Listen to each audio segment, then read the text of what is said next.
नमस्कार। ग्लोबल योग गीता में आप सबों का स्वागत है। आज हम लोग 38वां श्लोक देखेंगे और उसके बाद इस तृतीय अध्याय को समाप्त करेंगे। तो सबसे पहले श्री हनुमान जी का वंदन, नमन, कीर्तन। श्री गुरु चरण सरोज रज निज मन मुकुर सुधार वरणो रघुवर विमल जसु जो दायक फलचार। बुद्धिहीन तनु जान के सुमिरो पवन कुमार। बल बुद्धि विद्या देहु मोहि हरहु कलेश विकार। जय जय हे हनुमान गोसाई कृपा करो। जय जय हे हनुमान गोसाई कृपा करो। जय जय हे हनुमान गोसाई। ओम। यह 38वां श्लोक हो चुका है। अब यह 39वां श्लोक। आवृतम ज्ञानमेतेन ज्ञानिनो नित्य वैरिणा। कामरूपेण कौन्तेय दुष्पूरेण नलेन च। आवृतम ढका हुआ, ज्ञानम शुद्ध चेतना, एतेन इससे, ज्ञानिनः ज्ञाता का, नित्य वैरिणा नित्य शत्रु द्वारा, काम रूपेण काम के रूप में, कौन्तेय हे कुंती पुत्र, दुष्पूरेण कभी भी तुष्ट ना होने वाली, अनलेन अग्नि द्वारा भी। इस प्रकार ज्ञानमय जीवात्मा की शुद्ध चेतना उसके काम रूपी नित्य शत्रु से ढकी रहती है, जो कभी भी तुष्ट नहीं होता और अग्नि के समान जलता रहता है। यहाँ पर जो कहा गया है कि मनुष्य की जो कामना है और कामेच्छा है और जो सेक्स के प्रति एक डिजायर है, वह कभी भी समाप्त नहीं होता और उसी अग्नि में मनुष्य जलता रहता है और वह क्रोधी स्वभाव का मनुष्य को बना देता है और उसी में वह जलता रहता है। तो यह काम की जो आजीवन वह चाहता है कि हम काम को छोड़ें, सेक्स को छोड़ें, लेकिन वह छोड़ नहीं पाता है। तो वह उस सेक्सुअल ऑर्गन के ही वशीभूत रह जाता है अंततः। 40वां श्लोक। इंद्रियाणि मनोबुद्धि रस्याधिष्ठान मुच्यते एतेर विमोह यत्तेषु ज्ञानमावृत्य देहिनम्। इंद्रियाणि इंद्रियां, मनः मन, बुद्धि बुद्धि, अस्य इस काम का, अधिष्ठानम निवास स्थान, उच्यते कहा जाता है। एते इन सबों से, विमोहयति मोहग्रस्त करता है, एषः यह काम, ज्ञानम ज्ञान को, आवृत्य ढककर, देहिनम शरीरधारी। इंद्रियां मन तथा बुद्धि इस काम के निवास स्थान है। इनके द्वारा यह काम जीवात्मा के वास्तविक ज्ञान को ढककर उसे मोहित कर लेता है। 41वां श्लोक। तस्मात् त्वमिन्द्रिया अन्यादौ नियम्य भरतर्षभ पापमानं प्रजहि येनम ज्ञान विज्ञान नाश। इसलिए हे भरतवंशी में श्रेष्ठ अर्जुन, प्रारंभ में ही इंद्रियों को वश में करके इस पाप के महान प्रतीक काम का दमन करो और ज्ञान तथा आत्म साक्षात्कार के इस विनाशकर्ता का वध करो। यह कहा गया है कि उसको काम पर जो है अंकुश प्रारंभ से ही लगा लेना चाहिए।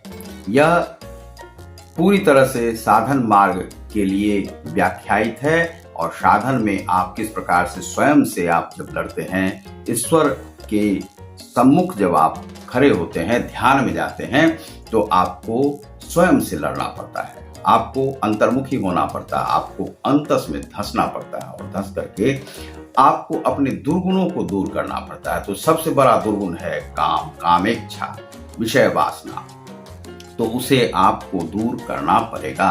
इंद्रियाणि परान्या पूरेन्द्रियेभ्यः परम मनः मनसस्तु परा बुद्धियो बुद्धे परतस्तु सः। कर्मेंद्रियां जड़ पदार्थ की अपेक्षा श्रेष्ठ है।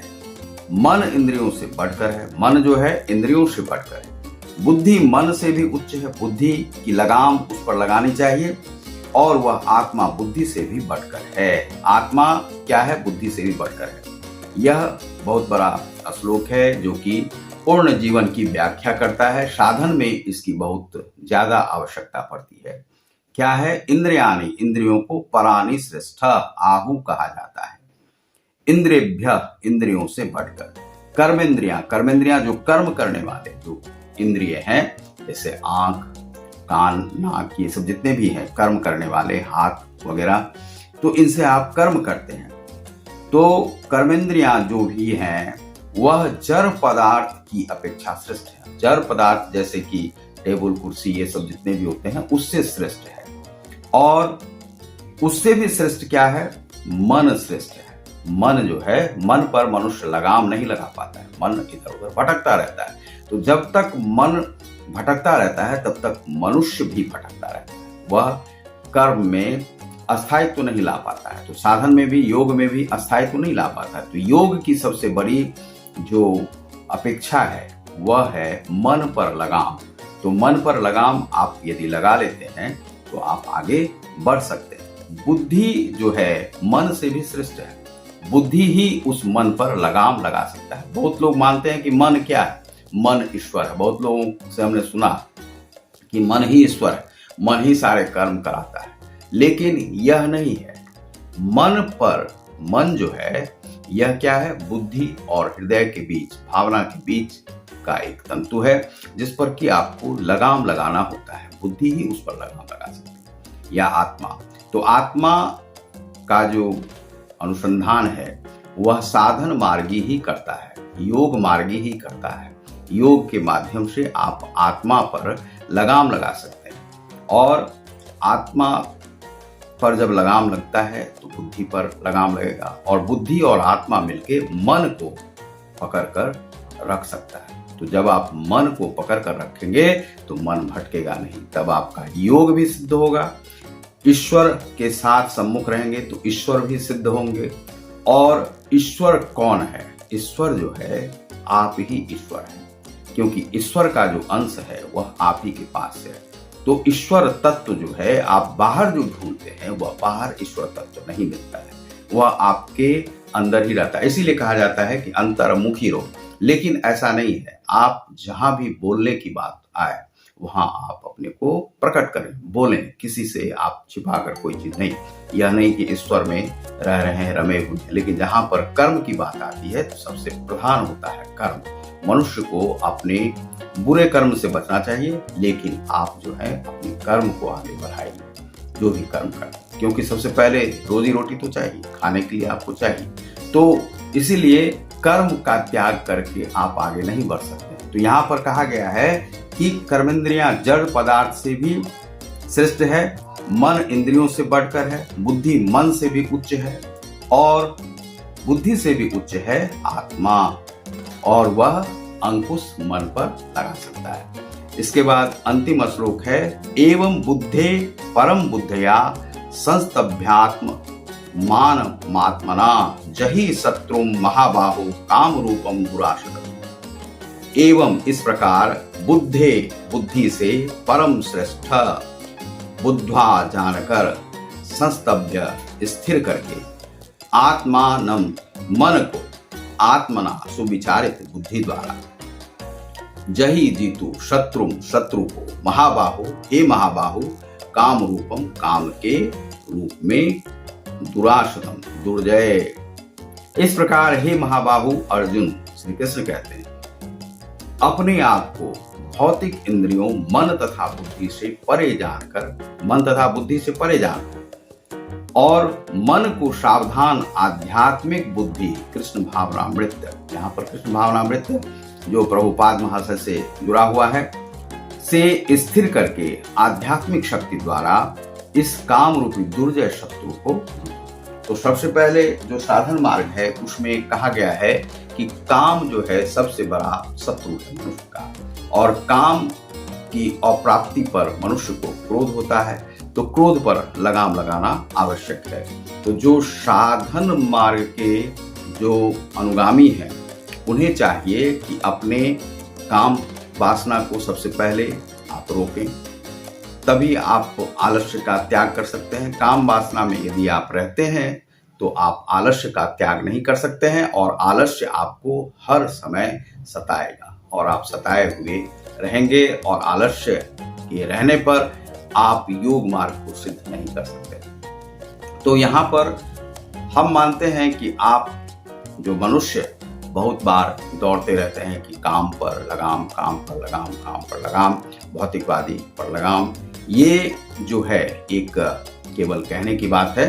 संन्यास आश्रम में यदि आप रहते हैं तो हो सकता है कि आपको पीड़ित करे यह काम, लेकिन गृहस्थ आश्रम में है तो काम की भी आवश्यकता होती है, क्योंकि संसार को चलाना है। यदि सभी मनुष्य सन्यासी हो जाए तो सन्यासी होने के बाद यह धरती का जो बोझ है वह तो पूर्णतः समाप्त हो जाएगा, और मनुष्य को जाना है तो यह धरती खाली हो जाएगी। मनुष्य का जो यह क्रम है वह चलने वाला वह बंद हो जाएगा। इसलिए गृहस्थ आश्रम आवश्यक है, जिससे हर देश की वृद्धि होती है, सनातन धर्म की भी वृद्धि होगी, और जन्म जन्मांतर तक आप आगे तक इस जीवन को लेकर के जा सकते हैं। तो आपको रोकना नहीं, गृहस्थ आश्रम में रह के आपको जो काम पर बहुत जो समय बहुत लोग व्यर्थ करते हैं और कई बार पश्चाताप में रहते हैं, तो वह नहीं है। यह बायोलॉजिकल एक नीड है, तो बायोलॉजिकल नीड को आप मिटा नहीं सकते। तो काम जो है, काम वासना पर पूरी तरह से अंकुश आप नहीं लगाएं, गृहस्थ आश्रम में रहें। गृहस्थ आश्रम से आपको पुत्र रत्न की प्राप्ति होगी, पुत्री रत्न की प्राप्ति होगी, और प्राप्ति करने से यह संसार की वृद्धि होगी। अब उसमें है कि जनसंख्या की वृद्धि।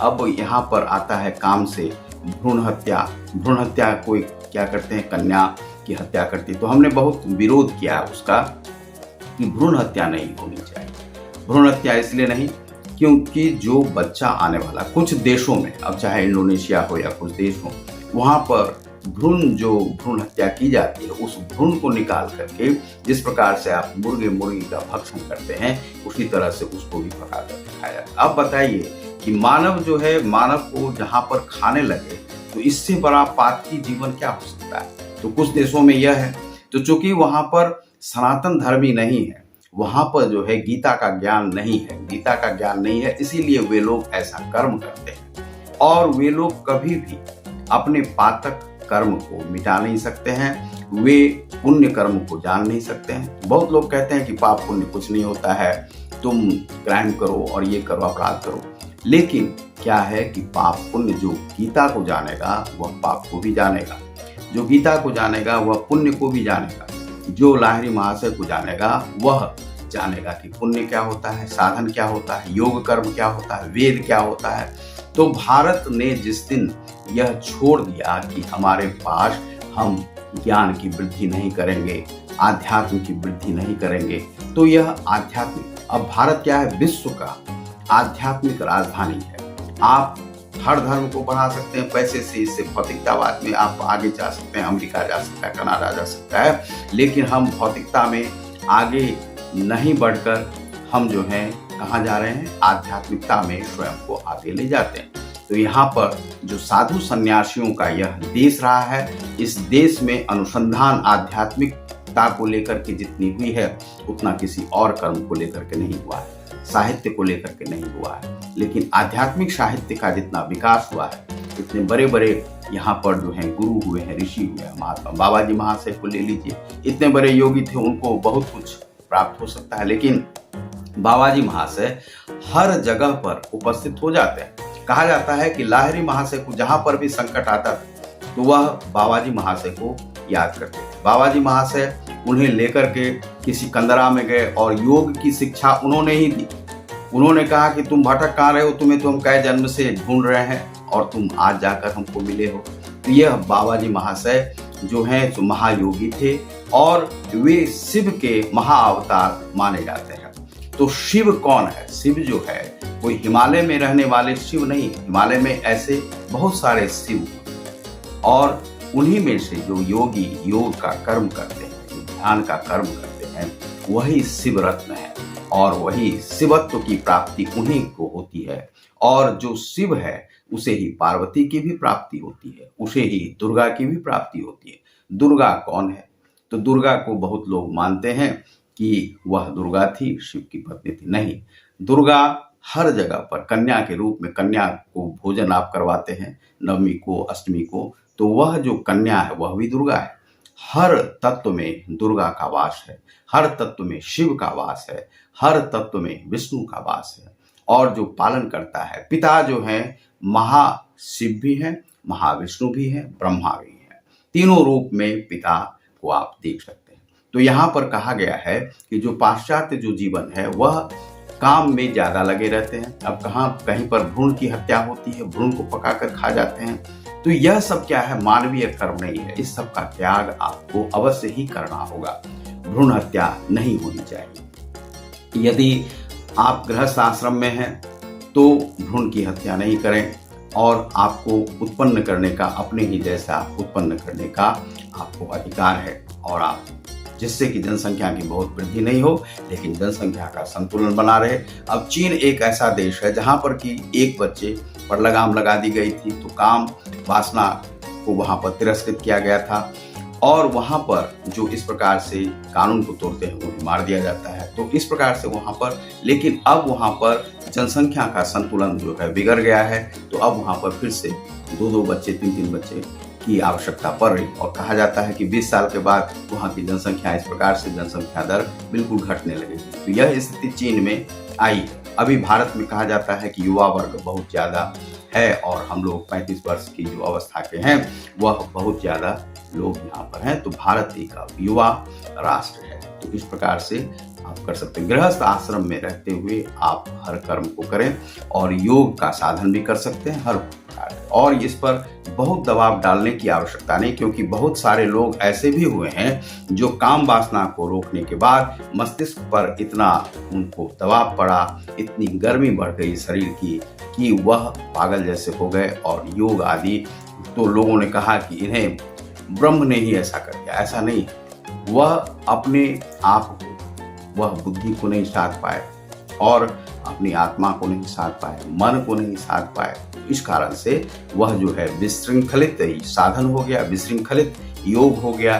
तो वे स्वयं को नहीं साध पाए, तो योग उनका योग भ्रष्ट हो गया। लेकिन योग भ्रष्ट जैसी कोई बात हम नहीं मानते हैं।